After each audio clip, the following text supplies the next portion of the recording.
Hello students, now we have to start the chapter that is the rise of nationalism in Europe और इसमें हमारा क्या चल रहा है topic the age of revolution 1830 to 1848 जहाँ पर हमने देखा था कि फ्रांस में वापस से क्या हुआ there are some changes in the France है ना और उस चेंजेस की वजह से और भी कंट्रीज में चेंज होने शुरू हो गए थे और यहाँ पर मेटरनिक की एक रिमार्क आया about the France then that when the France sneeze rest of the world catches the cold है ना rest of the Europe catches the cold और ऐसा ही हो रहा है बार बार शुरुआत फ्रांस से हो रही है और 1830 में भी शुरुआत फ्रांस से हुई। ठीक है, तो यहाँ पर कुछ कंट्रीज इंडिपेंडेंट होना शुरू हुई। हमने देखा Belgium and Greece they become independent है ना। तो ये इंडिपेंडेंस होने के लिए जो इम्पोर्टेंट चीज है दैट इज द नेशनलिज्म। आपको क्या होना चाहिए? You have to be affectionate with your country. आपको अपनी कंट्री से एक लगाव होना चाहिए, तभी आप क्या करोगे? कंट्री के इंडिपेंडेंस के लिए फाइट करोगे। जब हमें अपनी कंट्री से प्यार ही नहीं है, कोई अफेक्शन ही नहीं है, तो हम अपनी कंट्री के लिए फाइट नहीं करेंगे। तो यहाँ पर रोमांटिक इमेजिनेशन के थ्रू कंट्री के लोगों में नेशनलिज्म की फीलिंग पैदा करने की कोशिश की गई। ठीक है, रोमांटिक इमेजिनेशन से यहाँ पर मतलब है कि लोगों को जो पुरानी उनकी हिस्ट्री थी वो याद दिलाई गई through the folk songs, folk dances, stories. जो भी पुरानी हिस्ट्री है वो उन्हें बताई गई कि भाई आपकी हिस्ट्री कितनी ग्लोरीफाई थी और अब आप जो है वो टुकड़ों में बटे हुए हो, यू आर नॉट यूनाइटेड है ना। तो you have to be united और आप अपनी एक कंट्री बनाओ। उनके इमोशन, उनकी फीलिंग्स, इसके थ्रू उनको कंट्री के साथ जोड़ने की कोशिश की जाने लगी। ठीक है, तो यहां आज हम बात करेंगे अबाउट द रोमांटिक इमेजिनेशन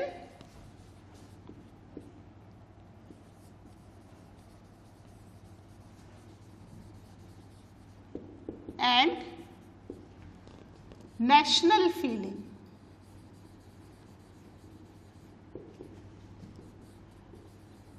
ठीक है, कि किस तरीके से रोमांटिक इमेजिनेशन के थ्रू नेशनल फीलिंग लोगों में डेवलप किया जाना शुरू कर दिया गया। यहाँ पर जो लोग थे वो साइंस इसको बहुत ज़्यादा ग्लोरीफाई कर रहे थे उस समय। भाई नई टेक्नोलॉजी आनी चाहिए, डेवलपमेंट होना चाहिए, चेंजेस होने चाहिए है ना थ्रू द टेक्नोलॉजी। और बहुत सारी टेक्नोलॉजी आई भी, यही टाइम था इंडस्ट्रियलाइजेशन का भी, तो नई टेक्नोलॉजी आ रही थी। तो यहाँ पर जो हमारे नेशनलिस्ट थे, ठीक है, उन्होंने उन साइंस और उन टेक्नोलॉजी को ग्लोरीफाई करने की बजाय इमोशन, इंट्यूशन को ग्लोरीफाई करना शुरू किया कि भाई साइंस और टेक्नोलॉजी तो चेंजेस लाएगी इन द टेक्निकल वर्ल्ड, लेकिन जब तक आप यूनाइटेड नहीं होगे आप इस साइंस और टेक्नोलॉजी का प्रॉपर यूज नहीं कर पाओगे। Firstly you have to be united, you have to be nationalist. आपको पहले नेशनलिस्ट होना पड़ेगा। तो इसके लिए उन्होंने कुछ चेंजेस किए, कुछ चीज़ें आई। ठीक है, इसमें हम बात करेंगे about one of the German philosopher की भी बात करेंगे और एक ओपेरा प्ले उसकी बात करेंगे कि जो कैसे ओपेरा के थ्रू भी nationalist feeling and through the language भी नेशनलिस्ट फीलिंग को लोगों में डेवलप किया गया। ठीक है, तो यहाँ पर किस चीज़ को ज़्यादा ग्लोरीफाई किया गया? यहाँ पे a culture movement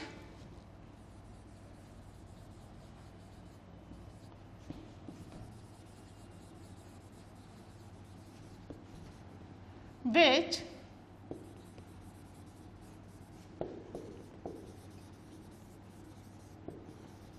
sought to develop a particular form of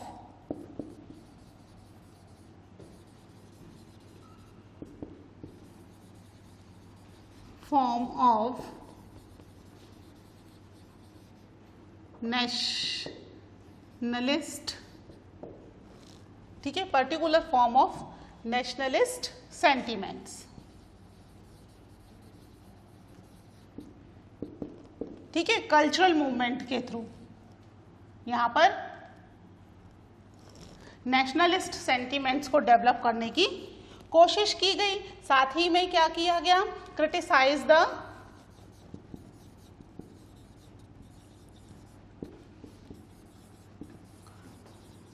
glorification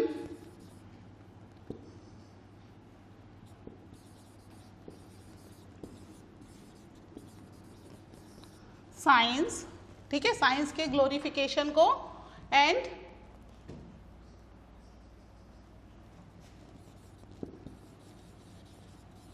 reason, ठीक है, साइंस के ग्लोरिफिकेशन को क्रिटिसाइज किया गया और किस पर फोकस किया गया,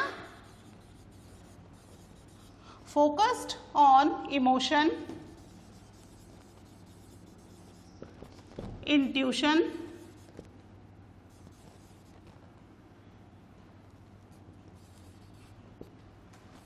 एंड माइथिकल फीलिंग।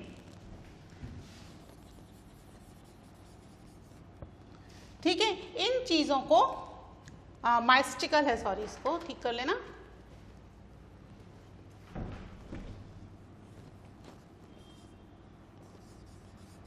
माइस्टिकल फीलिंग, इन चीज के ऊपर फोकस किया गया, क्रिटिसाइज किया गया साइंस और रीजन के ग्लोरिफिकेशन को, यानी साइंस और रीजन को मत ज़्यादा ग्लोरीफाई किया जाए, क्योंकि बेसिकली उस समय लोगों का ज़्यादा फोकस साइंटिफिक डेवलपमेंट, क्यों क्या कैसे हो रहा है, इन चीज़ों के डेवलपमेंट पे ज़्यादा था। तो इसको क्रिटिसाइज करना शुरू किया नेशनलिस्ट ने, और किसके ऊपर उन्होंने अपना ज़्यादा ध्यान दिया इसके बजाय, कि भाई इमोशंस पर, you have to be love towards your country, ठीक है, आप किस तरीके से अपनी कंट्री के लिए क्या कर सकते हो, ठीक है, माइस्टिकल फीलिंग है ना, नेशनलिस्ट फीलिंग, इनके ऊपर ज़्यादा फोकस किया जाने लग गया, है ना। तो जिससे कि क्या हो, कंट्री के लिए एक नेशनल फीलिंग आए, that you have to love your nation, और जब आप अपनी कंट्री से लव करोगे तभी क्या आएगी, आपके अंदर नेशनलिज्म की फीलिंग आएगी, और तभी कंट्री क्या हो पाएगी, यूनाइटेड हो पाएगी। ठीक है, इसके बाद हम पढ़ेंगे अबाउट द जर्मन फिलोसोफर, ठीक है, जोहन गॉटफ्राइड हर्डर के बारे में। Just you note down these points.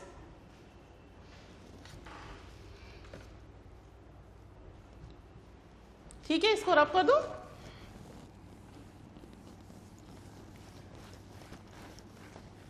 ये जर्मन फिलोसोफर जो हैं, इन्होंने भी फोक डांस, फोक सॉन्ग, इनके थ्रू लोगों के अंदर नेशनलिस्ट फीलिंग को डेवलप करना शुरू किया और कॉमन पीपल को उसमें इन्वॉल्व किया। ठीक है, कौन थे ये, what was his name,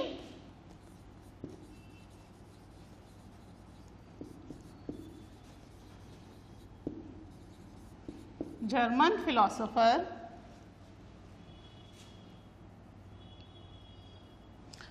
philosopher Johan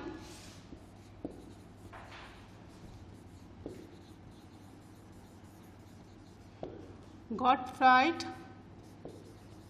हर्डर। ठीक है, ये इनका नाम है। ठीक है, इन्होंने भी किसके ऊपर एम्फसाइज किया, he was emphasise on the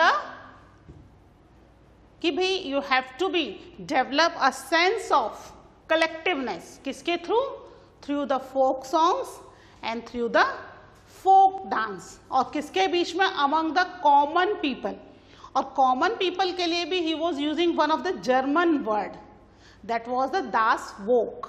ठीक है, it was a German word, the meaning of the das woke was common people. ठीक है, इन्होंने यहां पर क्या किया, ही डेवलप्ड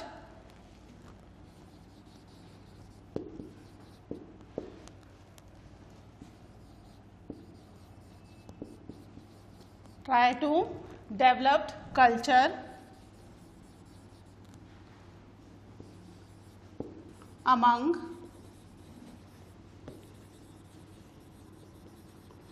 कॉमन पीपल। ठीक है, कॉमन पीपल के लिए हम यहाँ पर क्या वर्ड यूज करा है इन्होंने कॉमन पीपल के लिए, दैट वॉज दास वोक। ठीक है, this is the word specially for the common people. ठीक है, कि भाई कॉमन पीपल के अंदर क्या हो, कल्चरल का डेवलपमेंट हो।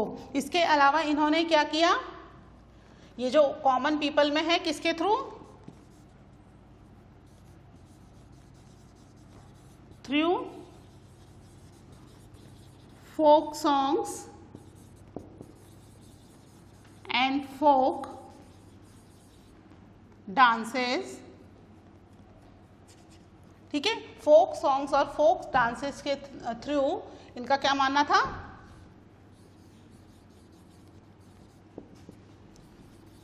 ट्राई टू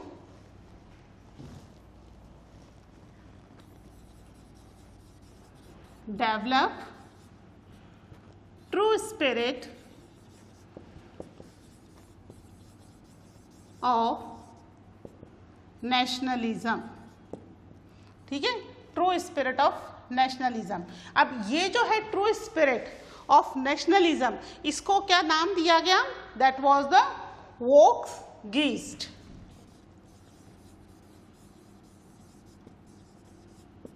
ठीक है, Volksgeist was the name, it is also a German word. ठीक है, वोक गीस्ट।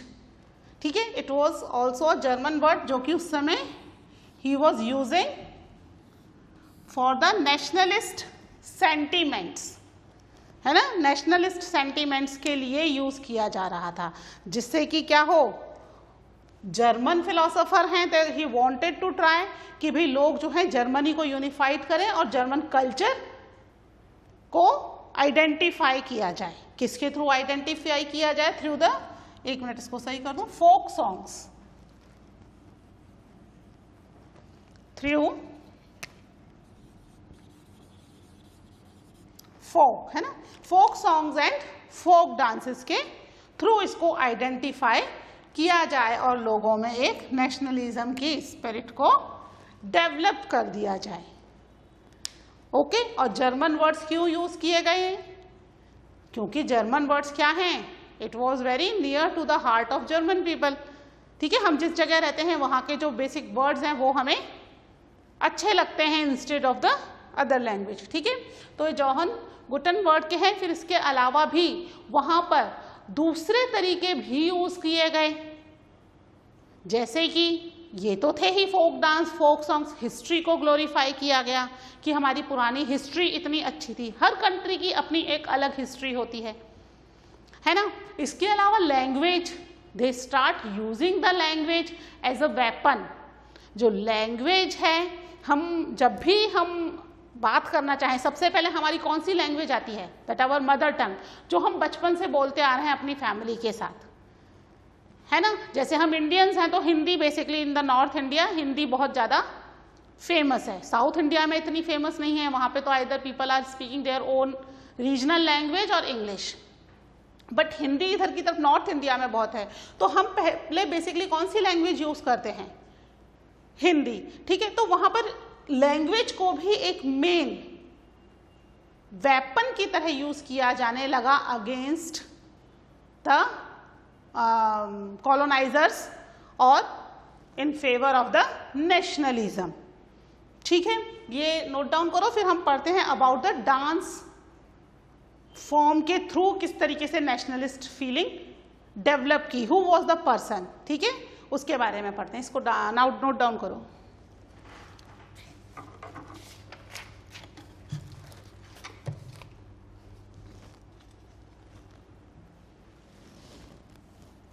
ठीक है, तो one person was the Karol Kurpinski, है ना। इन्होंने ओपेरा के थ्रू नेशनलिस्ट फीलिंग को डेवलप करना शुरू किया था, है ना। ओपेरा में क्या होता है, it's a kind of dance form जहां पर स्टोरी सुनाई नहीं जाती बल्कि गाकर बताई जाती है ना। हम जब भी स्टोरी सुनाते हैं तो एक प्रॉपर तरीका होता है स्टोरी सुनाने का, पर यहाँ पर स्टोरी को क्या कर रहे हैं, ये लोग गाकर बता रहे हैं।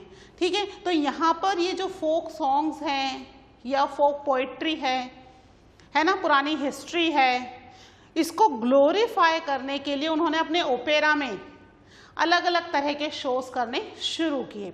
इस समय दो डांस फॉर्म्स भी बहुत फेमस हुई, polonaise and mazurka. That was two dance form which was very famous, है ना। और भी डांस फॉर्म थी पर ये दो बेसिकली बहुत ज़्यादा फेमस थी ओपेरा के अलावा। तो यहाँ पे ओपेरा के थ्रू और डांस फॉर्म के थ्रू भी लोगों में नेशनलिस्ट फीलिंग को डेवलप किया जा रहा था, जिससे कि क्या हो सके भाई, म्यूजिक और डांस सबको पसंद होता है ना। अधिकतर लोग क्या करते हैं, हम किसी भी गाने को कितनी जल्दी याद कर लेते हैं, और सिलेबस उतनी जल्दी याद होता है क्या? किसी भी गाने को 2-3 बार सुना, दिमाग में बैठ गया, अब हम गा सकते हैं आराम से। सिलेबस होता है क्या 2-3 बार पढ़ने पर पूरा रट्टा हो गया भाई, अब हम कभी भी हमसे कभी भी कुछ भी सुन लो? नहीं होता ना ऐसा, क्योंकि उसके रिदम की वजह से वो हमें याद हो जाता है ना। तो यहाँ पर नेशनलिस्ट फीलिंग के लिए भी उस चीज को यूज किया गया, थ्रू द रिदम और द डांस नेशनलिस्ट फीलिंग को डेवलप किया जाने लग गया। ठीक है, ओपेरा के लिए जो पर्सन थे दैट वाज, हम उनका नाम एक बार लिख लेते हैं जिससे हमें याद रहे, कैरोल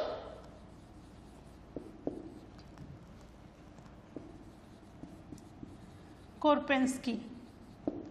ठीक है, इन्होंने ओपेरा के थ्रू डांस फॉर्म को शुरू किया था, है ना। ही सेलिब्रेटेड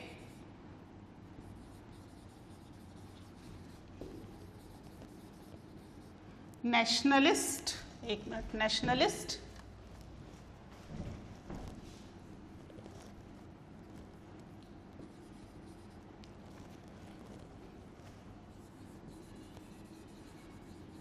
नेशनलिस्ट स्ट्रगल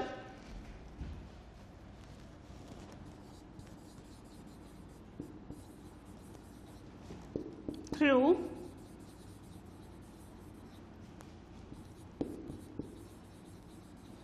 ओपेरा। ठीक है, थ्रू ओपेरा इन्होंने नेशनल स्ट्रगल किया, ओपेरा एंड म्यूजिक। ठीक है, और इस समय दो डांस फॉर्म्स भी बहुत ज्यादा फेमस थी, that was the folk dance form, folk dances. ठीक है, पोलोनाइज and mazurka. These were the two dance form which was very famous during the nationalist struggle. ठीक है, कौन कौन सी हैं ये ध्यान रखना, कई बार ऑब्जेक्टिव टाइप में क्वेश्चंस आ जाते हैं, है ना। Which was two famous dance form during the nationalist movement. तो डांस फॉर्म तो हमने पढ़ी नहीं है, कोई डांस फॉर्म का चैप्टर थोड़ी है, but that was two folk dances, है ना। और इसके अलावा कैरोल कोरपेंस्की या ओपेरा के थ्रू किसने नेशनलिस्ट स्ट्रगल किया या नेशनलिस्ट फीलिंग डेवलप की, है ना। किसी भी तरीके से आ सकता है, आइदर कि कैरोल कोरपेंस्की ने किस तरीके से नेशनलिस्ट स्ट्रगल किया, it was through opera and music. ठीक है, तो ये क्या है तरीके नेशनलिस्ट फीलिंग को डेवलप करने के लिए। ठीक है, इसी तरीके के पोलैंड में लैंग्वेज को उन्होंने अपना वेपन यूज किया एज अ नेशनलिस्ट फीलिंग। ठीक है, वहां पर रशिया का वहां पर कॉलोनाइजेशन था, और रशियन पीपल चाहते थे कि कंट्री के अंदर रशियन लैंग्वेज ही बोली जाए, जबकि पोलैंड के अंदर Polish was their main language, है ना। और उन्हें पॉलिश लैंग्वेज बोलने से रोका जाता था।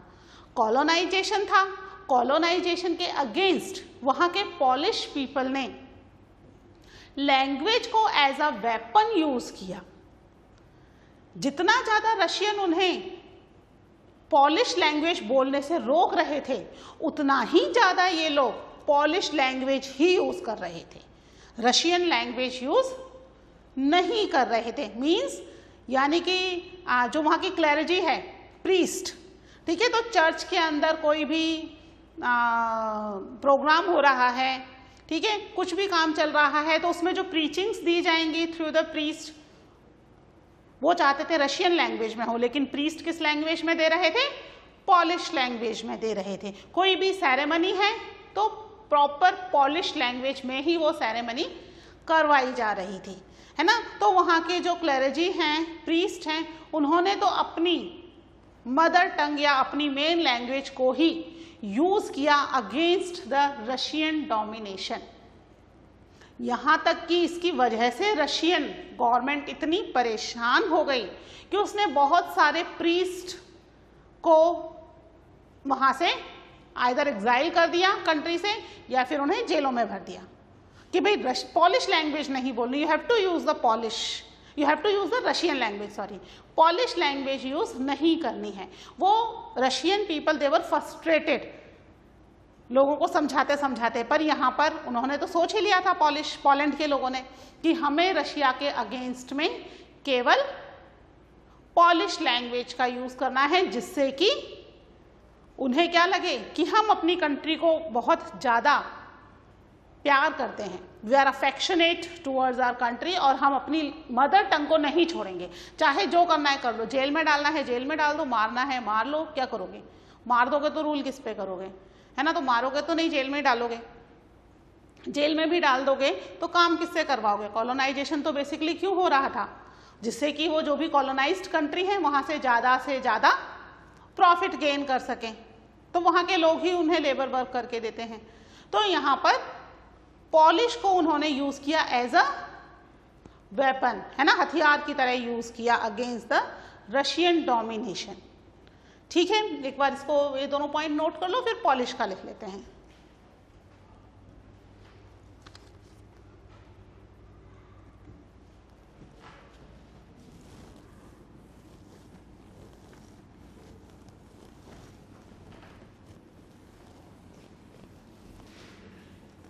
ठीक है, इन 1831 में यहां पर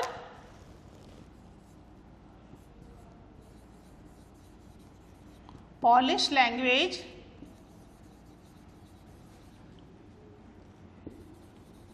used as a weapon against Russian domination in Poland. ठीक है, और यहाँ पर इन 1831, ठीक है, 1831 में यहाँ पर एक आर्म रिवोल्ट भी हुआ, N armed rebellion took place in Poland against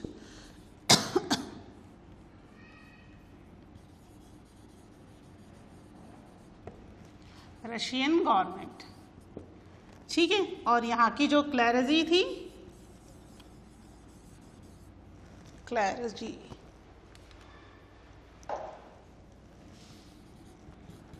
in Poland began used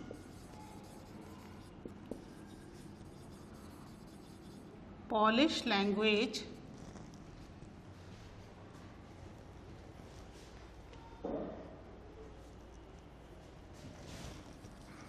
as a